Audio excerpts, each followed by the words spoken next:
I'm Adrienne Everheart. I'm a feminine energy dating and relationship coach, and in this video I'm going to talk about anxious attachment style. There are a lot of attachment styles, and one of them most women have is this anxious attachment style. I'm going to talk about exact things that you can do to help with your anxious attachment style, ways that you can actually activate your feminine energy so that you're not feeling all of that nervousness and anxiousness and pressure and worry, and it actually ends up sabotaging a relationship. I'm also going to talk about Fem Diamond, which was a 5-day class I held. It also comes with my Diamond Girl Guide primer ebook, and you also get a pursuer and distancer handout in the class, and it's really going to help you if you have anxious attachment style. So if you're new to my channel, please take a moment and hit subscribe. And if this video helps you at the end, please do give me a thumbs up. And of course, I'd love to hear from you in the comments section. So let's get started. First, let's talk about what anxious attachment style is. This is a term that's given to a person who has a lot of nervousness and anxiety and distress when they are alone or single. It typically affects women much more than it does men. And of course, hormones might really play a part in this, as well as just the expectations a woman can put on herself to be married or to have children and to have everything all sorted and figured out at a particular age or place in life. And when we aren't at that settled place where we absolutely know everything is going good, we can have this anxious attachment style really surface. And the reality is that even the most secure of marriages can sometimes end. Love can change. In fact, all relationships do end. Even in death, one partner will leave the other partner. So part of anxious attachment style is just really dealing with the nervousness and the anxious thoughts that keep coming up in our mind. Again, this can affect women. Mostly it might be hormonal, but worry not. I'm going to teach you some really basic feminine energy tools and psychology tools that are going to help you get past this anxious attachment style. Women who suffer with anxious attachment styles are kind of constantly worried about their relationship status. Like, how are things going? How are things feeling and working out? Is my partner happy with me? They might need a lot of validation, a good morning text every day, letting that person know I'm here for you, I'm not abandoning you, everything is good between us. And another thing that can begin to happen with anxious attachment style is that you'll begin to misread or read into any sort of subtle little change your partner may have or show you, and you begin to notice just very small things your partner did or did not say, and you begin to cycle it through your thought and your worry and your mind and begin to kind of obsess about this. And it really has a snowball effect in your life. It just grows and grows and grows until you are so anxious that you're living in that world of anxiety instead of the world of your relationship. Now, when you're in an anxious attachment style sort of thinking and way of being in your life, I first want you to understand that this is a label. This is some words that, some very talented psychologists have put together to label different types of people in relationships. But I want you to understand this. It is just a word. It is just a title. It does not mean that you have to be this way the rest of your life or that you are doomed to always have this anxious attachment style. In fact, one of the things I really get people to do with feminine energy is kind of let go of labels.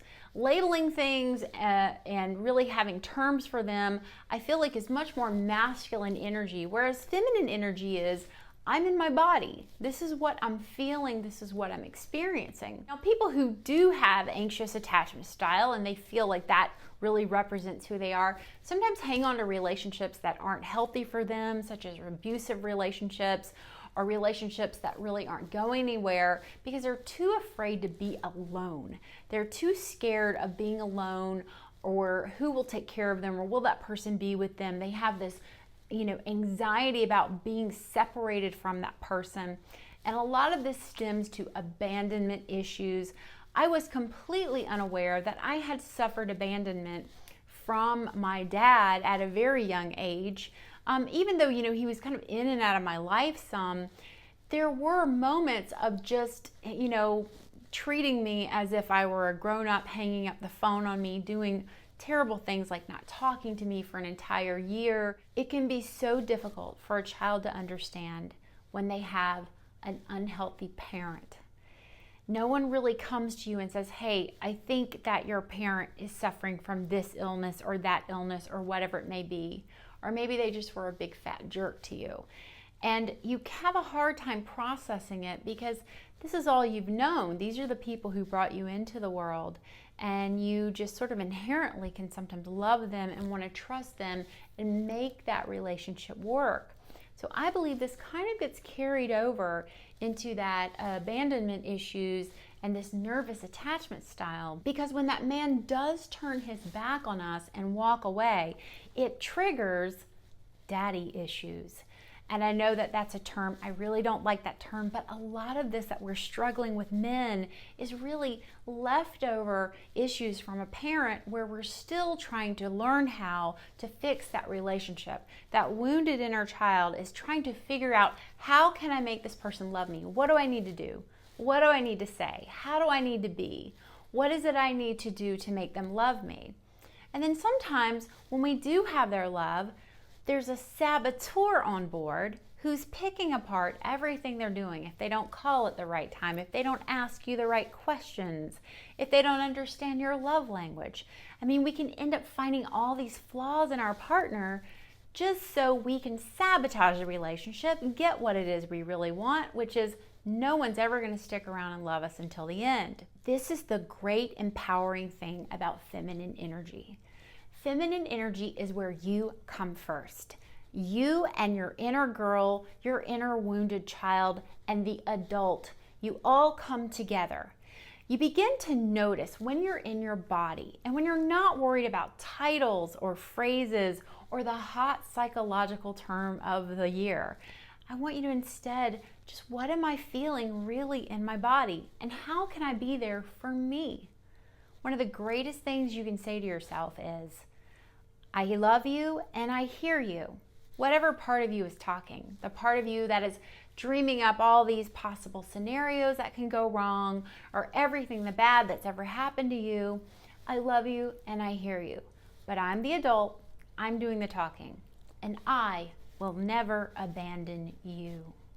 Be able to say that to yourself. I will never abandon you. We will be together until the very, very end. I can promise you that. You will be with you until the end. So let's make peace with her and stop looking for other people outside of you to make you feel whole and complete. Everything you need is within. Of course, a relationship complements your life and it's someone to walk into the sunset with and have companionship with. But this work begins and ends with how you feel, and that starts with how you feel about yourself. How much you are loving yourself, self-soothing, and being there for you. Wounded child's thoughts can be like a runaway train where you're having negative thought after negative thought after negative thought, and it just keeps going. This feeds into that anxious attachment style. You have to be able to stop and use your senses. What am I seeing? What am I feeling and sensing? What am I hearing? What am I even tasting? I want you to reconnect with your body through your senses and begin to develop this other identity that you have within you, this strong, powerful diamond girl, powerful dynamite woman. You have it within you. We just have to reconnect you to it. And it's something that you had when you were a child. You can remember feeling powerful and good at certain ages, feeling smart and in your body, connected with nature. I know you can. If you can go back, you'll remember those times. And all we're doing is reconnecting you to that powerful feminine energy that is your birthright, and it's always there waiting for you.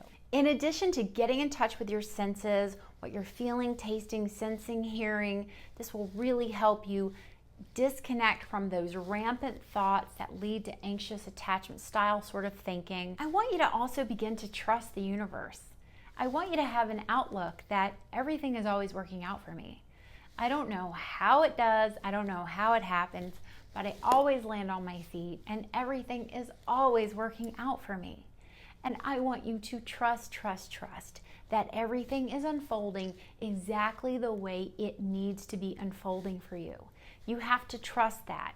It's when we get inside and we start tinkering with other people's karma and other people's outcomes and trying to manipulate the outcome, in effect, masculine energy, when you begin controlling how things will end, that's when you end up kind of screwing yourself, in my opinion, because when you begin to control it and tinker with it, you're actually forcing your own agenda and forcing your own outcome. Get in touch with your senses, find out what you're feeling, and then go to your inner adult, not your wounded child, not your anxious attachment style, not even your inner girl, but really the adult you, and ask yourself, what's really the best thing for me right now? What do I really need right now? We are grounding you in your own identity, not a specific outcome. Now, this next thing, I really had no idea I was doing it, but my mom once said to me about my first husband, she said, "You've got him on such a pedestal." And at first I was like, "Mom, no, I don't. He's not on a pedestal." But really, I did have my guy on a pedestal. I had some sort of expectation that he was just always supposed to say the right things for me, do the right things, be there for me, never mess up. You know, all these expectations and beliefs, that's what it means to have someone on a pedestal. It doesn't mean that you're worshiping them. It means that you just think that they are infallible, that they're supposed to be some way to you that no human can possibly be. And again, this is where I think your inner saboteur is on board. Just tinkering with people, having people as projects, wanting specific outcomes instead of, I'm going to accept a person as they are. So when that man is on a pedestal and he doesn't do exactly what we wanted, exactly the way we preferred it to have happen, we kind of lose it. We cause distress in our relationships and he picks up on that energy, or worse, we begin to do and say things that we later regret. So don't have your guy on a pedestal. He's a human just like you. If you want him to roll with you on your bad days, and you know what I'm talking about, you got to be willing to roll with him on his bad days. Now, these next two tips are things that I really talk a lot about, both in my book, 500 Ways to Talk to a Man, and in Fem Diamond. I talked a little bit about my Fem classes. It stands for Feminine Energy Mindset Method. I have a Fem for Dating, Fem for Marriage, and Fem Diamond. Now, a couple of the tools that I teach you in this class is Tap Your Heart and Send Him Love. One of my most popular videos, my first video I ever did on YouTube, I introduced you to the power of Tap Your Heart and Send Him Love. So when your inner boy starts worrying and getting scared and feeling nervous about how is this going to go and missing your guy, missing someone, missing opportunities, I want you to think of all the love you have in your heart for that person. All the love that you really have. And I want you to put it right in your heart. And then I want you to tap your heart and feel that love and then send it to him. Tap your heart and send that person your love, no matter who they are or where they are. Missing them, worrying about them, or fretting over the past doesn't help you and it doesn't help them. Tap your heart, send them love. I've had amazing things happen when women have used this tool. They have talked about how they tap their heart and send a person love, and the person calls or texts them within a few minutes. Now, I don't want you to do it to get a result, but if you do experience a miracle from this, please feel free to share it in the comments. So women, we naturally can do this. We are very, very powerful manifestors when we get ourselves into alignment with honesty and good values instead of control, manipulation, and a specific desired outcome that doesn't coincide with another person's cosmic karmic journey. We want you to feel and know and sense, eat, sleep, and breathe, and taste and love the things that you want in your life, what you desire in your life, and allow those things to come to you instead of anxiously holding on to whatever you can and trying to mold it into what you need so that you will feel better. So often when we're trapped in our masculine energy and our boy energy, The more we pursue the man, the more he distances himself from us. The more we want to work on the relationship, the more he doesn't want to work on the relationship. The more we want to get love and attention, the more he wants time alone. This is classic pursuer, distancer. And this is what I talk about in my Femme Diamond class. Go deeper with that. Learn these tools so you can naturally activate your own feminine energy, which will be an invitation to the man. The man will want to come to you without you having to manipulate or call him or text him to get him to come to you. You are an invitation. You have it in your energy. Trust me, ladies, this takes a little practice, but once you learn how to do it, you will never look back, and you will love how wonderfully freeing it feels to be in your feminine energy. All right, ladies, well, that wraps up this video. So I want you to think about what you can do to get into your own rich and full and juicy life. Remember, anxious attachment style is just a title to something. It doesn't have to be who you are anymore. You can begin to change your energy, reacquaint yourself with the things you do have under control, which is lovely, beautiful, amazing you. You have so many options for yourself instead of controlling things outside of you. And see if you don't begin to feel better by connecting to your senses and to what you're actually experiencing in this moment. So often we're running from the moment, and the truth is the moment usually isn't that bad. So I want you to try to ground yourself, be in that warm, soft, receiving feminine energy, be in the moment. And as always, look for the good that is around you and see if that doesn't ease so much of that anxiety and fear of abandonment that so many of us have suffered with. All right, everybody, thank you so much for tuning in. Remember to hit subscribe if you haven't already, and give me a thumbs up on this video if you've enjoyed it. I love to hear from you in the comments section and hear how you've dealt with your own anxious attachment style and how feminine energy is helping you as well. Of course, feel free to ask any questions you may have too. Much love to you, and I'll see you soon. Mwah. Bye-bye.